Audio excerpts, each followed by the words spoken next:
स्वागत है सभी का चंद्रायन एकेडमी के यूट्यूब के ऑनलाइन पोर्टल पर।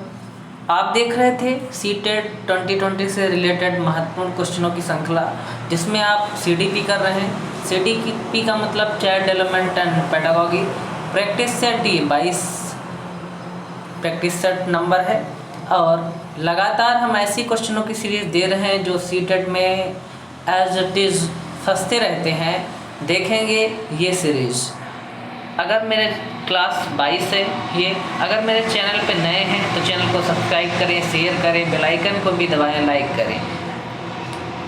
अगर मेरे सोशल मीडिया हैंडल्स नहीं जुड़े हैं तो फेसबुक पेज से जुड़ें, टेलीग्राम चैनल चंद्रायन एकेडमी से जुड़ें। इस पर आपको क्या जो ये सीरीज करवा रहे हैं इसकी क्या PDF आपको यहाँ पे मिलेगी टेलीग्राम पे।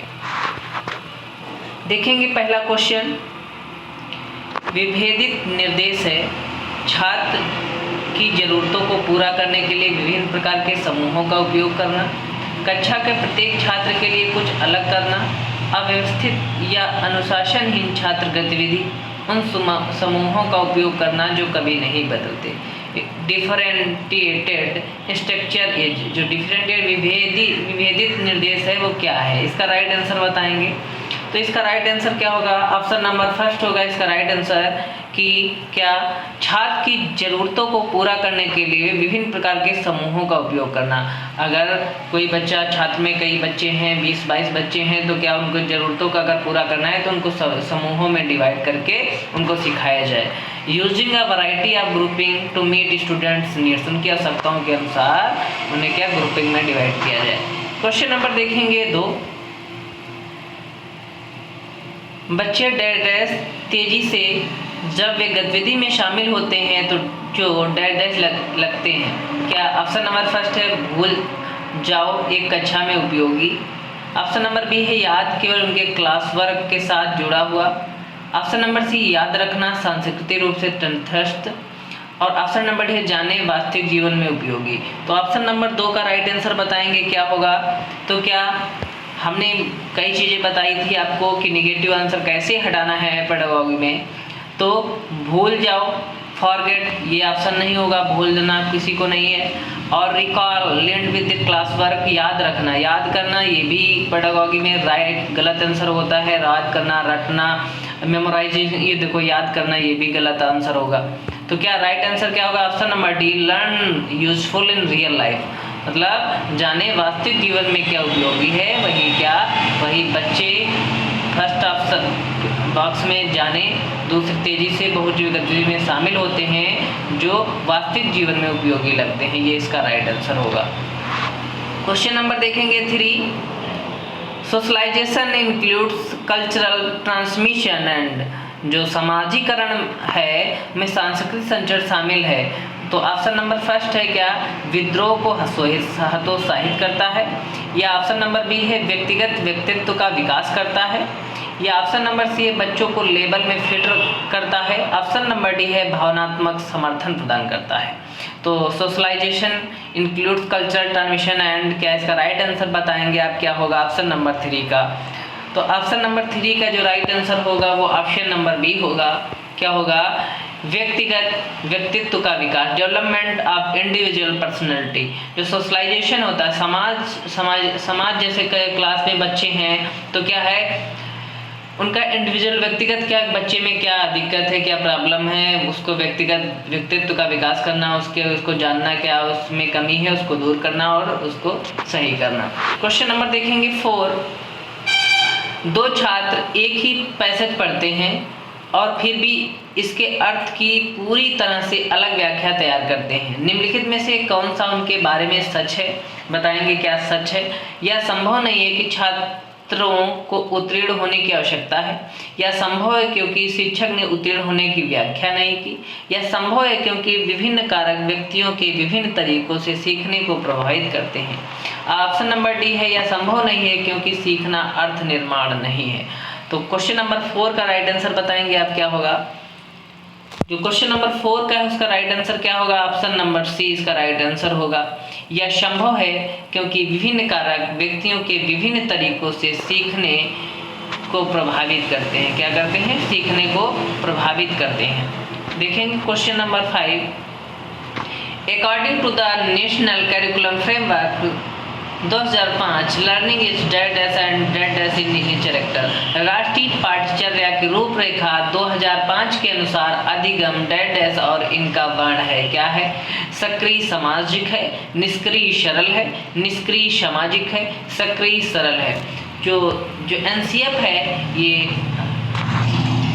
जो एनसीएफ 2005 है, ये अब तक की चौथा दस्तावेज है। इसके पहले 3 दस्तावेज, चौथा दस्तावेज है। इसमें क्या आपसे पूछा गया है वो बताना है। सक्रिय सामाजिक है, निष्क्रिय सरल है, निष्क्रिय सामाजिक है, सक्रिय सामाजिक है। तो क्या है, एनसीएफ के अनुसार जो बताया गया है कि बच्चा क्या सक्रिय रहेगा, जो समाज में रहेगा वो सबसे ज़्यादा सीखेगा। तो इसका राइट आंसर क्या होगा? ऑप्शन नंबर है। और इसके राइट ये तीनों आंसर गलत होंगे। क्वेश्चन नंबर देखेंगे 6 देखेंगे। छात्रों को कक्षा में लाने वाली भोली धारणाओं को जानना। ऑप्शन नंबर फर्स्ट है शिक्षक के मनोबल को नीचा खींचता है क्योंकि यह उसके काम को बढ़ाता है। ऑप्शन नंबर बी है शिक्षक के किसी उद्देश्य की पूर्ति नहीं करता। ऑप्शन नंबर शिक्षक को अधिक सार्थक रूप से शिक्षण की योजना बनाने में मदद करता है। ऑप्शन नंबर डी है शिक्षक की योजना और शिक्षण को बाधित करता है। क्वेश्चन नंबर 6 का राइट आंसर बताएं आप। जो क्वेश्चन नंबर 6 है उसका राइट आंसर क्या होगा? ऑप्शन नंबर सी इसका राइट आंसर होगा। क्या होगा? Helps the teacher to plan teaching more meaningful. शिक्षक को अधिक सार्थक रूप से शिक्षण की योजना बनाने में मदद करता है। कौन मदद करता है? छात्रों को कक्षा में लाने की भोली अवधारणाओं को जानना। Knowledge the new conception that students bring to the classroom। Question number देखेंगे 7। विभिन्न घटनाओं के बारे में बच्चों द्वारा बनाए गए सहानुभूत सिद्धांतों के संदर्भ में एक शिक्षक को क्या क्या करना चाहिए? ऑप्शन नंबर फर्स्ट है बार बार याद करने के द्वारा एक सही सिद्धांत से बदल देना चाहिए। प्रतिकूल प्रमाण एवं उदाहरणों को प्रस्तुत करके बच्चों के इन सिद्धांतों को चुनौती देना चाहिए। ऑप्शन नंबर सी है बच्चों के इन सिद्धांतों को अनदेखा करना चाहिए। ऑप्शन नंबर डी है बच्चों को दंडित करना चाहिए। क्वेश्चन नंबर 7 का राइट आंसर बताएं आप जल्दी कमेंट बॉक्स में कमेंट करके।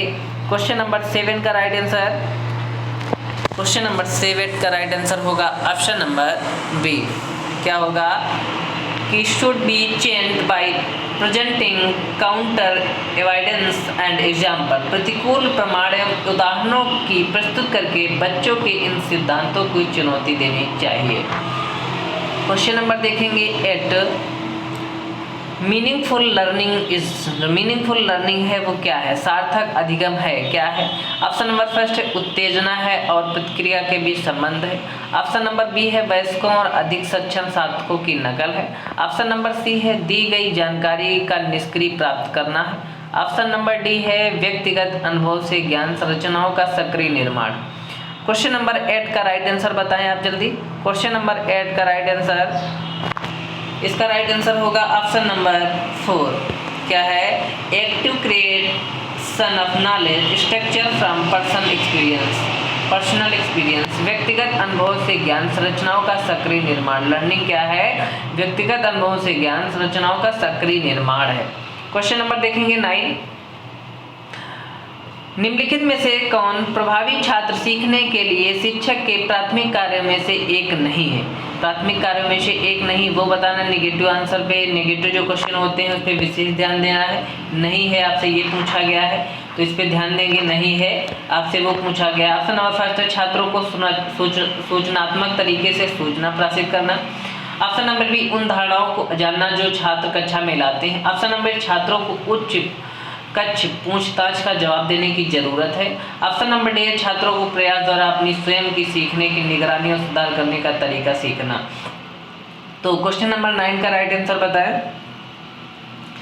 इसका राइट आंसर होगा ऑप्शन नंबर फर्स्ट छात्रों को सूचनात्मक तरीके से सूचना प्रसारित करना। क्वेश्चन नंबर देखेंगे अब इंडक्टिव डिडक्टिव का मतलब आगमन और निगमन का मतलब क्या जान लेते हैं। क्या जो क्या होगा आगमन और निगमन, जो नियम से सिखाया नियम पहले बताया जाए और उदाहरण बाद में दिए जाए वो निगमन होता है।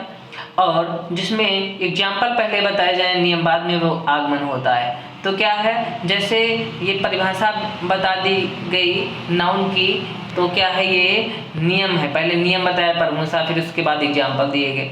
या तो फिर आगमन में क्या है, अगर हम कई सारे एग्जाम्पल्स पहले बता देते हैं बच्चों को, उसके बाद बताते हैं क्या, इसकी परिभाषा, फिर परिभाषा बताएं तो क्या है, वो आगमन होगा। क्वेश्चन नंबर देखेंगे 10, विकास के सिद्धांतों के बारे में निम्नलिखित में से कौन सा कथन गलत है, ये बताना है। विकास परिपक्वता और सीखने पर निर्भर करता है। विकास आनुवंशिकता और पर्यावरण के बीच एक निरंतर बातचीत के कारण होता है। प्रत्येक बच्चा विकास के चरणों से गुजरता है और फिर बच्चे के बीच व्यापक व्यक्तिगत मतभेद हैं। विकास एक मात्रात्मक प्रक्रिया है जिसे सटीक रूप से मापा जा सकता है। क्वेश्चन नंबर 10 का राइट आंसर बताएं। इसका राइट आंसर होगा option number 4। Development is quantitative process which can be measured precisely. विकास एक मात्रात्मक प्रक्रिया है जिसे सटीक रूप से मापा जा सकता है। क्या इसे मापा जा सकता है? क्वेश्चन नंबर देखेंगे 11, which term is correctly more common in use about the children with special need. विशेष आवश्यकता वाले बच्चों के बारे में वर्तमान में कौन सा शब्द अधिक सामान्य है? क्या सामान्य? अंतर आवश्यक, डिफरेंटल नीड्स, डिसेबल्ड विकलांग, या डिफरेंटली एबल्ड निःशक्तजन, या एक्सपेक्टेड चिल्ड्रन असाधारण बच्चे। पहले क्या था, जब इससे पहले विकलांगों के बारे में आप भी जान लीजिए। दिव्यांग, जिसे आप दिव्यांग कहते हैं, डिफरेंटली एबल्ड कहते हैं, निःशक्तजन कह सकते हैं, या दिव्यांग कह सकते हैं। क्या है, पहले क्या एक्ट था, PWD एक्ट। PWD एक्ट के अनुसार ये 1995 में आया था, 1995 में आया था। इसमें 14 विकलांगताओं के बारे में बातें की गई। कौन सा एक्ट? PWD act. ये कब आया? 1995 में। इसके बाद क्या हुआ, 2016 में एक और एक्ट आया जिसका नाम है RPWD। ये कब आया? 2016 में। और इसमें कितनी विकलांगताएं हैं? इसमें 21 विकलांगताओं को सम्मिलित किया गया है। ये नहीं कोई हाथ पैर से ही, उसका हाथ नहीं है, पैर नहीं है तो भी विकलांग है, या आँख नहीं है। क्या है, जो भी अगर किसी व्यक्ति में ऐसी कुछ भी और डिसेबिलिटी है, जैसे लर्निंग डिसेबिलिटी है या भूलने की जो दिव्यांगता है, उसको भी एक डिसेबिलिटी में काउंट किया गया है। तो ये 21 प्रकार के विकलांगता है। अब क्या इन बच्चों को कहा जाता है, इन बालकों को कहा जाता है डिफरेंटली एबल्ड कहा जाता है, निःशक्तजन कहा जाता है। आपसे विकलांगता से रिलेटेड भी क्वेश्चन पूछते हैं, दिव्यांगता से रिलेटेड। पहले पूछते हैं डिस्ग्राफिया या कठिनाई पढ़ने में समस्या आती है तो कौन सी क्या होगा? अब बोलने में गणितीय समस्या में कौन सा विकार होगा, या लिखने की समस्या में कौन सा विकार होगा? इसकी भी आपको एक मैंने वीडियो दी है, अगर नहीं दी है इससे वो देख लीजिए, नहीं तो आगे आपको इसके क्वेश्चंस कंपलसरी मिलते रहेंगे और करते रहेंगे आप। क्वेश्चन नंबर देखेंगे 12, निम्नलिखित में से कौन सा स्कूल और समाजीकरण का सच है, ये जानेंगे। Which is the following is true of school socialisation. Option number first है, स्कूल समाजीकरण का एक महत्वपूर्ण एजेंट है। ऑप्शन नंबर है, विद्यालय समाजीकरण में कोई भूमिका नहीं निभाता। समाजीकरण में स्कूल बहुत कम भूमिका निभाता है। स्कूल समाजीकरण का पहला प्राथमिक एजेंट है। क्वेश्चन नंबर 12 का राइट आंसर बताएं। क्वेश्चन नंबर 12 का राइट आंसर होगा option number first, school is an important agent of socialisation. School समाजीकरण का एक महत्वपूर्ण एजेंट है। स्कूल के द्वारा जब पहले बच्चा छोटा होता है तो पहले घर में रहता है, घर के बाद जब स्कूल में जाता है तो वो समाजीकरण वहीं पर सीखता है। क्वेश्चन नंबर देखेंगे, प्राइमरी या सेकेंडरी सोशलाइजेशन के बारे में बात कर लेते हैं। प्राइमरी सोशलाइजेशन में क्या आता है? इसमें आता है फैमिली। क्या आता है? फैमिली आता है। सेकेंडरी सोशलाइजेशन में क्या आता है? स्कूल आता है। इसमें क्या, जब बच्चा छोटा होता है तो क्या सोशलाइजेशन कहाँ? अपने परिवार में मम्मी पापा और अपने परिवार में सीखता है, फैमिली में सीखता है। किससे? पापा और मम्मी से। स्कूल में जब जाता है तो उसमें क्लासमेट होते हैं, बच्चे होते हैं, और जो बच्चे होते हैं उनसे सीखता है सोशलाइजेशन। तो प्राथमिक जो पहला होता है प्राइमरी सोशलाइजेशन, वो कहाँ होता है? फैमिली में। सेकेंडरी कहाँ होता है? ये स्कूल में होता है। क्वेश्चन नंबर देखेंगे 13, जीन पियाजे के संज्ञानात्मक विकास के सिद्धांत के बारे में निम्नलिखित में से कौन सा कथन सही है, ये बताना है। पियाजे का तर्क है कि चरणों के माध्यम से प्रगति के बजाय संज्ञानात्मक विकास निरंतर है। ऑप्शन नंबर है पियाजे ने संज्ञानात्मक विकास के 5 अलग अलग चरणों को प्रस्ताव दिया। ऑप्शन नंबर है चरण अपवर्तनीय है, जिसका अर्थ है कि कोई भी चरण नहीं छोड़ा जा सकता।